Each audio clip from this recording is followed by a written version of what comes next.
Hello and welcome to the BamCam podcast with your hosts, Jack Burnette and Alison Castellano and Adrian Castellano. The gang is all here. I'm Wendy McConnell. How is everyone? Everybody's we're doing great. Everybody's yeah. good. Although the gang is not quite all here The gang is a little scattered because Adrian is at home with our with Allison and Adrian's child with the flu. Yeah. Oh, It's been a challenging couple of days. So I've got the daughter with the flu, and I've got the dog who's scared of thunderstorms while we're currently getting a thunderstorm right now. Oh, so no. I've got my hands full. I think Adrian's saying, let's get the show on the road. All right. Well, we'll do what we can. All right. Yeah. So we may even have, Laura might run in there with Adrian at some point and make an appearance on this podcast. So we'll see. All right. So what are we going to be talking about today? Well, we are going to be talking about some of our favorite Christmas memories, and maybe even not so favorite. and maybe we might even get into some traditions that we're trying to start, especially Adrian and I as a new family and a growing family. Yeah. Absolutely. So anyway, so that's what we're going to talk about today. So Adrian, since you're the youngest of the three of us, we'll start with you. Of course, you grew up in Tampa, and you never had a white Christmas. Well, we've been to the beach. White sands. So tell us a little bit maybe about when you were growing up, what your Christmases were like. Yeah, so growing up in an Italian family, Christmas Eve was always a really big night for us. And so we would get together with my mom's side of the family on Christmas Eve. We would get to my nonna's house at like 6 or 7 p.m. And we were there till about 1 a.m. It was a long party. All the adults were drinking plenty of alcohol. Lots of kids running around the house. Was it the 7 fishes? No, that's the tradition, isn't it? Yeah, that is the tradition. No. It wasn't quite that extravagant. Okay. But there was plenty of good food, plenty of good desserts, and lots of games that we would play. And so the night started out with we would eat pretty early on. And then, if I remember correctly, after that, we would play a white elephant gift exchange game. And there would be about 25 to 30 family members there. And that was the highlight of the night, in my opinion. Even as a kid, opening presents kind of came second. It was so fun playing this game. Some of the gifts that were brought were hilarious. There were a few that were recurring every Christmas. These same gifts would show up to this white elephant game. And if you were the unlucky one to wind up with the gift, you had to find a place to store it for a year so that you made sure to bring it the following year. And I remember there was one in particular. It was a Christmas angel of some sorts, but it was the most hideous looking, probably 50, 75-year-old thing. And that was just the laugh of the night, whoever wound up with that. And the story about where it stayed throughout the rest of the year. This was probably when I was 10 years old. Some of these memories. And I remember that still to this day. And I was actually talking to Allison and my family last night. And I said, you know what? Since we're going to be in Tampa for Christmas this year, even though it's just going to be 7 or 8 of us, why don't we try to play this game again? Because it's just so much fun. I don't even think my younger sister remembers this like I do. But so have you selected something hideous to start to rekindle this?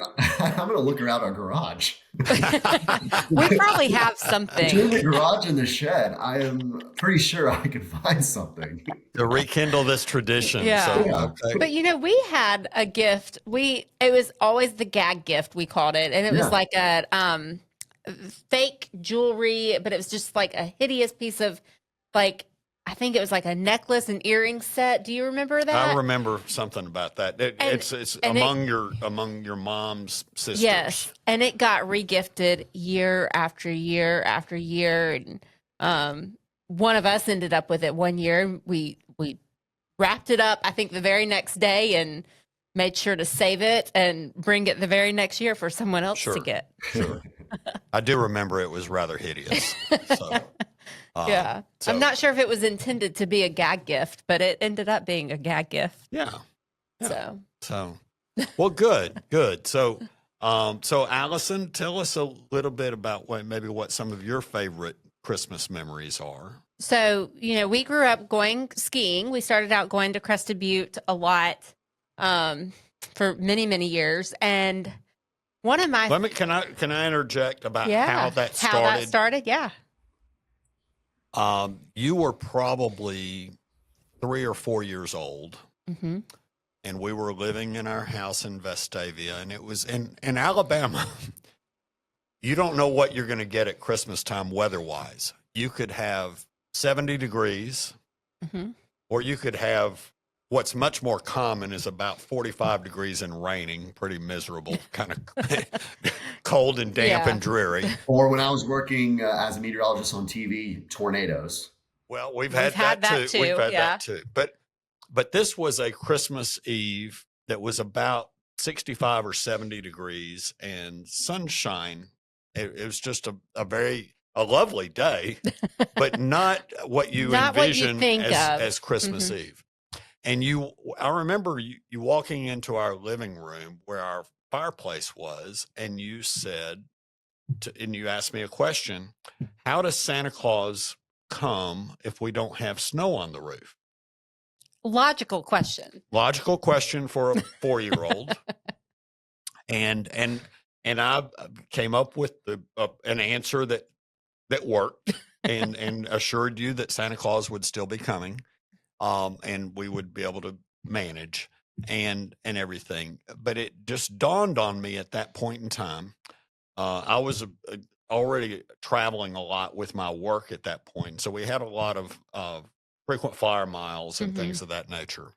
So I remember going back and finding my wife, Barbara, in our bedroom and saying, we're going to have a white Christmas next year. And she said, how do you know that? And I said, because we're going to go skiing. And so, and that's how that started. We planned the next year, months in advance, but we went to Crested Butte to go skiing. So okay, I've set that up as to how that started. Yeah, so that tradition started. We did that for many, many years, and loved it. We still love going out and skiing, and I made Adrian get married to me at a ski resort because we just love it so much. But anyways, one of my favorite Christmases was the one that, and I still don't know how y'all pulled this off. Santa Claus brought our computer, and that really dates me too, because to get your first computer in your house, that was a big thing. But we had pictures in our stockings at the ski resort when we opened up our stockings that morning that Santa had left a computer at home. And, the screensaver was set to Merry Christmas. It was one of those, you could put a phrase and it would just bounce around the computer screen. A Christmas miracle. Yeah, it was a Christmas miracle. He came and Santa set Claus up a whole computer, and then he went on to the next house. Well, Santa and Claus he took pictures and brought it to Alabama before he comes to Colorado. Yeah. That's how that right. worked. We were in Colorado. Yeah. He had already dropped my gifts off in Tampa. Correct. Yeah. Correct. Yeah. So, I can explain how that worked. Well, you don't have to ruin the Christmas magic, but I hope that one day as parents, we can pull off the same kind of Christmas magic that Laura will think about into her 30s and 40s and for much of her life. Because I think that was, it's always stayed with me that y'all pulled off this really big Christmas magic. And I just think it's incredible. But here's the problem right now. Laura is terrified of Santa Claus. Right. Yes. Now it's no, ho, ho, ho. Santa Claus. Yeah. And I'm really struggling with that as a mom because she has it 2022 picture with Santa when she was 3 months old. And we have a picture of that. We have a picture of her with Santa last year when she was just over 1. And I don't want her to look back one day and say, well, where's my picture when I was 2 years old with Santa? Like, so I don't know. Do I take her and she just cries through it? No, ho, ho, ho. Or do I just not take her and skip this year? And I don't know. Yeah. So, well. I have an idea, Allison. Yes. You can take the picture of her with Santa, the framed photo of it, to Santa Claus, and have him hold that for 2. Okay. We can do that. You know, you can give it a go. Yeah, we got to get creative here because I don't want to torture our child. There's Photoshop too. Yeah, AI has gotten really good at that. I can just put it into like the Instagram AI and say, give me a picture of my child with Santa, and it'll probably do that. There you go. Artificial intelligence. So, well, I will tell you that those trips going out to Colorado to go to Crested Butte, we went there probably, I'd say 8 or 9 or 10 years in a row, over Christmas. And we generally did have Santa Claus would come to our house because you can't carry a bunch of stuff on the plane. It's so in Colorado, all you had were stockings. Yeah. And so actually Christmas Day at a ski resort is a normal ski day. It's a normal ski day. You do have several Santas out on the ski slope. That's true. What's kind of fun. That's true. So, we would maybe be a little delayed getting out on the slopes, but we actually skied all day on Christmas Day. So that morning we'd get up and have a nice breakfast. Y'all would go through your stockings a little bit, and still by probably 9:30 or 10 o'clock, we were out on the slopes and skiing that day. There was a restaurant in Crested Butte called the Avalanche. And we sometimes we'd have breakfast there on Christmas morning, and sometimes we'd have lunch there instead of eating in the condo where we were. But we were always in a ski in, ski out type place right on the slopes.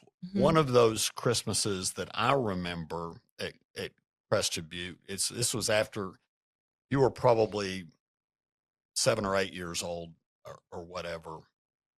And we were staying, and we'd had a big snowstorm, and so there was a lot of snow on the roof of the condo. And you were reading, and I remember my mother was with us on this trip, so Grandmama was there, and I think that was the only other relative. Sometimes throughout the years, my dad and his wife went several times, or 2 times, I think, maybe just once. Yeah. And Barbara's parents went with us at least once. And then my mother went with us several times out there. But my mother was with us this time. And on Christmas Eve, you were reading The Night Before Christmas. Yep. And reading that. And in the middle of reading, a big thing of snow on the roof fell and made a big clatter. Yeah, made a big clatter. And your eyes opened so big, like, oh my goodness, is that Santa Claus here already? I probably had to go to bed so Santa could come. That is just kind of indelibly etched in my mind. This cute little redheaded girl reading this, and how big your eyes got when that. So that was amazing. And there were reindeer tracks in the snow the next morning. You remember that? I vaguely remember this. Was this also the year that we scattered the reindeer food? Yep. The oatmeal with the glitter to feed the reindeer? Yeah. Yeah. Did y'all make reindeer food in school in Tampa, Adrian? Not in school, but I remember making it and spreading it outside as a kid. Yeah, I think I made it at home. Yeah. So anyway, we had some really, really nice ski trips and experiences with that. When I was a kid, the thing is, when I was 8 or 9 years old, what I remember is all the old people in my house. Okay. And these were people that probably were about the age I am now. Now you're one of the old people. That is correct. And so, but I remember, my grandparents would come, both sides, and would come to our house, and even some great grandparents who were really, really, really old. And so my father's grandfather, so my great grandfather paternally on that side, was a retired Methodist preacher. Mm-hmm. And he was kind of he looked kind of like a gnome. He had I'm picturing a pointy head. I know, but he was kind of this old, bent over kind of guy with silver hair and kind of small and wiry and whatever. We called him Papaw. And but they would ask him to do the blessing. Mm-hmm. And he was a retired Methodist preacher, and kind of a hellfire and brimstone type of preacher. Mm-hmm. And I swear, I think those blessings lasted about 8 minutes just to bless the dinner. And they lasted, they were almost a sermon. And I remember that. But, also, probably when I was about 7 or 8 years old, my father, who had saved his electric train he had gotten as a mm-hmm. little boy in the 40s, gave that train to me. Yeah. And that kind of started, and my dad really kind of got into collecting electric trains, Lionel electric trains, through the years and that sort of thing. But I still have that particular train. Mm-hmm. We had lots of trains through the years. But that particular train that was his original train he got as a little boy sits in my home office. Yep. On the shelf there. It's in good shape and kind of means a lot to me. Yeah. From that standpoint. But what I seemingly remember more than anything is all these old people, and most of them are, well, I don't have any grandparents left, unfortunately, and certainly great grandparents, but they were kind and loving, and it was, and that created a big influence on me as now that I'm a grandfather, mm-hmm. That I didn't really appreciate back then, but I do now. Yeah. So no one broke into the Pledge of Allegiance though during. No, not like. But who was that in Christmas Vacation? Aunt Ruth or something? No, what's her name? Oh, I'm sorry. I can't think of her. We're gonna watch it anyways. Yeah. No, we love that movie. We do. So. But and there were no disasters like that where Christmas trees, light up and the squirrel and the or Christmas a squirrel tree, in the tree or whatever. But it's a little bit. Some of the characters were kind of like that. Yeah. And so nor did we have a cousin Eddie. I think everyone can be appreciative if they don't have a cousin Eddie. And then another little tradition that I have, as I remember, is I was had become infatuated with your mother, and mm-hmm. and getting involved with the Riggs family that she was in. That I took. I made sugar cookies and took to them, uh-huh. and for several years, and did that as I was trying to. In the 9 years I courted your mother before she finally agreed to marry me. Oh, we have a visitor. Laura, can you say hi? Laura? Say hi. Laura, you're on the podcast. Can you say hi loud? Hi. Can you say Merry Christmas, everyone? Merry Christmas, everyone. Oh, that's so precious. That was great, Laura. So, Laura, I am so glad you joined us. What do you like most about Christmas? What's your favorite part about Christmas? Do you like Santa Claus? No. Laura, do you like fruitcake? Say yes. Say, I like fruitcake. I like cookie.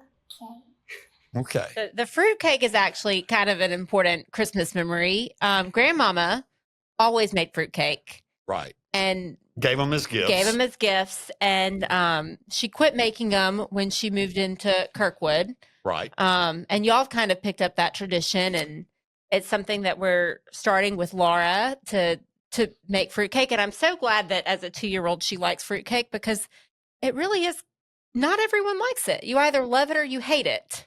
Right. And I come from a fruitcake family, so I love it. Well, so many people think of fruitcake as kind of the store-bought kind of Claxton fruitcake, and this is different. And I don't think I've ever had that kind of fruitcake. Which I don't mind it. It's they all have candied fruit in them, Mm-hmm. but this particular recipe that came from my mother, is very lemony. It's got a lot of lemon extract in lemon pound cake with fruit pieces. in it, but it's good. We all love it.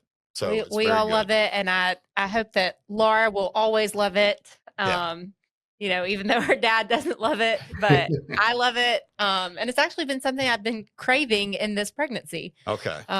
So maybe this next baby will love it too. Right. So well, one thing that we, Christmas memories are something that's important. It's important to do with your family and everything. One of the things that our children now, because your brother and Riggs and Lexi are going to be with Lexi's family this year for Christmas, and you and Adrian are going to be in Tampa for Christmas. That left Barbara and me with a little bit of dilemma. So we are going to New York City for Christmas and going to see some shows. I think that sounds like a wonderful way to spend Christmas. See the lights, and we're going to go to a fabulous church on Christmas Eve and in New York City. We will go up into the suburbs to my niece's home and have Christmas dinner with some family members, and my sister will be there as well. We're excited about that. And I think that probably every other year, y'all may be going to your respective in-laws for Christmas and do that. So Barbara's already said that 2 years from now she wants to go to Paris for Christmas. So Adrian, it might be hard to get me away from Tampa if Paris is an option. I may be spending Christmas alone with Laura that year. Yeah. And our new baby. So anyway, but I think that sounds like fun. Our wish for each and every one of y'all out there in podcast land is that you have a wonderful Christmas and that you spend time with those that are really important to you, and that's your family and friends, and that you also remember that we're celebrating the birth of Jesus, and which is very important for all of us here. And remember the season. Be kind to those that are less fortunate than us, and hope you experience a lot of love and happiness. And make some memories with the people that you love the most. Absolutely. So that's our wish for you. Yeah. So with that, we will say Merry Christmas and Happy New Year. And to all a good night. Yes. Merry Christmas, everyone. Merry Christmas. Merry Christmas, and thank you for joining us today. Please like, follow, and share this podcast with your friends and family. Until next time, I'm Wendy McConnell. Thank you for listening to the BamCam podcast with Jack Burnette and Alison Castellano from Eater Financial Wellness, a financial advisory practice at RFG Advisory. To get in touch with us, visit today's show notes or go to our website at www.eaterfinancialwellness.com. That's ITER financialwellness.com. And please click the follow button to be notified when new episodes become available. Content here is for illustrative purposes and general information only. It is not legal, tax, or individualized financial advice, nor is it a recommendation to buy, sell, or hold any specific security or engage in any specific trading strategy. Information here may be provided in part by third-party sources. These sources are generally deemed to be reliable. However, neither our guests nor RFG Advisory guarantee the accuracy of third-party sources. The views expressed here are those of our guest. They do not necessarily represent those of RFG Advisory, its employees, or its clients. This commentary should not be regarded as a description of advisory services provided by RFG Advisory or performance returns of any client. The views reflected in the commentary are subject to change at any time without notice. Securities offered by registered representatives of Private Client Services, member FINRA SIPC. Advisory services offered by investment advisory representatives of RFG Advisory, LLC, RFG Advisory or RFG, a registered investment advisor. Private Client Services and RFG Advisory are unaffiliated entities. Advisory services are only offered to clients or prospective clients where RFG Advisory and its representatives are properly licensed or exempt from licensure. No advisory services may be rendered by RFG Advisory unless a client agreement is in place. RFG Advisory is an SEC-registered investment advisor. SEC registration does not constitute an endorsement of RFG by the Commission, nor does it indicate that RFG or any associated investment advisory representative has attained a particular level of skill or ability.